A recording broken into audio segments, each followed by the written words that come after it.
Good morning students. आज हम पढ़ेंगे कक्षा 10 का पार्ट 3 धातु एवं अधातु। सबसे पहले हम धातु के भौतिक गुण पढ़ेंगे, इसके बाद हम अधातु के गुणधर्म पढ़ेंगे। पहला, चमक। धातु की सतह चमकदार होती है, जैसे कि आपने देखा होगा सोना चांदी, ये क्या होते हैं, बहुत चमकदार होते हैं, इसीलिए हम इनसे धातुओं से आभूषण भी बनाते हैं। दूसरा, आघातवर्ध्यता। धातु का ये जो गुण आघातवर्ध्यता है, इसके कारण धातु को पीटकर पतली चादरों में बदला जा सकता है। जैसे आपने देखा होगा कि सिगरेट में फॉइल्स होती हैं, आपने देखा होगा आप जो खाना लेके जाते हैं वो एल्यूमिनियम फॉइल की होती है, तो वो कैसी होती है, एल्यूमिनियम चादरों के रूप में। तो ये किस गुण के कारण होता है, धातु की आघातवर्ध्यता गुण के कारण होता है। तीसरा, अवस्था। धातु सामान्यतः कमरे के ताप पर ठोस के रूप में पाई जाती है। मरकरीज का अपवाद है, इसे पारा भी कहते हैं। यह द्रव अवस्था में पाई जाती है रूम के टेम्परेचर पे। कठोरता। धातु सामान्यतः कठोर होते हैं, जैसे लोहा, ठीक है, कठोर होता है लोहा, लेकिन इसके कुछ अपवाद है। जहाँ पर मैं अपवाद लिखा हुआ है, मैंने अपवाद के बारे में बताऊंगी, उन बातों को आप ध्यान से देखिएगा, क्योंकि प्रायः अपवाद पूछे जाते हैं एग्जाम में। लिथियम, सोडियम, पोटेशियम इतने मुलायम होते हैं कि इन्हें चाकू से काटा जा सकता है। एक तरफ तो लोहा है, इतना कठोर है, आप उसको पिचका भी नहीं सकते, काटना तो बहुत दूर की बात है। वहीं पर लिथियम, सोडियम, पोटेशियम इतने मुलायम है कि इन्हें चाकू से आप काट सकते हैं। तो काफ़ी ये मुलायम होते हैं, जो कि अपवाद है, जो कि धातुओं का गुण नहीं है। धातुओं का प्रायः गुण होता है कि धातु कठोर होते हैं।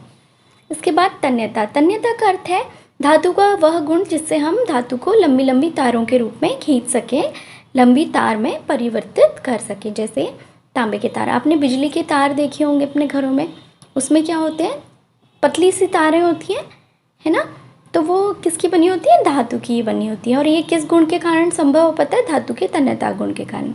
आगे हम पढ़ लेते हैं, विद्युत व ऊष्मा के चालक होते हैं धातु, ठीक है, विद्युत के और ऊष्मा दोनों के ही चालक होते हैं। तभी जब आप खाना गर्म करते हैं, अगर आप चम्मच अपना खाने में ही रख देंगे, गैस अगर आपका ऑन है, तो उसको अगर आप छू के देखेंगे कुछ मिनट के बाद, तो उसका दूसरा सिरा भी गर्म हो जाएगा। यदि उसमें कोई कुचालक लगा हो उसके दूसरे एंड पे, तो आपको ऊष्मा नहीं लगेगी, वरना क्या हो जाएगा, आपके हाथ जल जाएगा।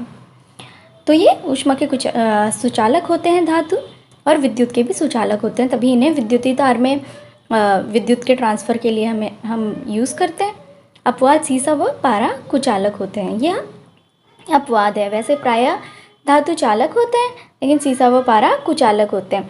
सातवां, घनत्व व गलनांक। सामान्यतः अधिक होता है इनका घनत्व व गलनांक। गलनांक यानी कि हम अगर हाथ में रखेंगे किसी चीज़ को, तो या हम टेम्परेचर दे रहे हैं, कोई सा भी तापमान बढ़ा रहे हैं, तो गल जाए, उसको हम गलनांक कहते हैं, उस पॉइंट को जहाँ से वो गलना शुरू करे कोई भी चीज़। तो लिथियम, सोडियम, पोटेशियम जो है, इनका घनत्व कम होता है, वह गलनांक भी काफ़ी कम होता है। इसके बाद आगे हम पढ़ेंगे ध्वनिक। कठोर सतह पे यदि हम धातुओं को मारें तो यह ध्वनि उत्पन्न करती है। जैसे कि स्कूल की बेल होती है आपकी, उसको अगर हम मारते हैं, है ना, जब बेल बजती है, मारा जाता है उसके ऊपर, तो आपको कैसी आवाज़ सुनाई देती है, टन टन करके आवाज़ सुनाई देती है। तो धातु कैसे होते हैं, ध्वनिक होते हैं। और धातु ऑक्साइड की जो प्रवृत्ति होती है वह क्षारीय होती है, ये आपको ध्यान में रखना है, इसलिए ये पॉइंट भी मैंने भौतिक गुणधर्म में जोड़ा हुआ है। अब अधातु के भौतिक गुणधर्म।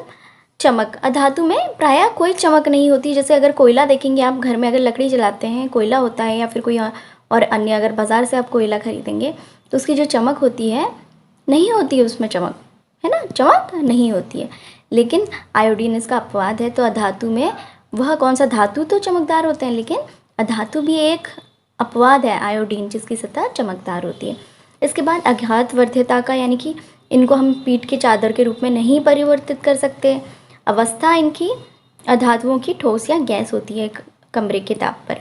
लेकिन ब्रोमीन एक अपवाद है जो द्रव अवस्था में पाया जाता है। ये एग्जाम में बहुत बार पूछा जाता है, तो इसे ज़रूर याद कर लें कि वह कौन सा धातु है जो कमरे के ताप पे आपको द्रव अवस्था में दिखाई देगा, वह ब्रोमीन है। कठोरता।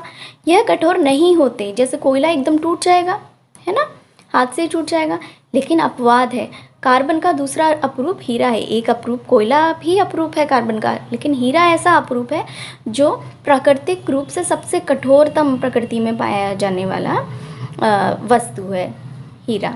ठीक है। तन्यता, तन्य नहीं होते अधातु। विद्युत और ऊष्मा के भी ये चालक नहीं होते, कुचालक होते हैं, लेकिन एक अपवाद है। फिर से कार्बन का अपरूप है जिसे हम ग्रेफाइट कहते हैं, ये सुचालक होता है विद्युत का। घनत्व व गलांक कम होता है, और आपके जो अधातु होते हैं वो ध्वनिक नहीं होते, ध्वनि नहीं उत्पन्न करते, और अधातु ऑक्साइड अम्लीय होता है। धन्यवाद।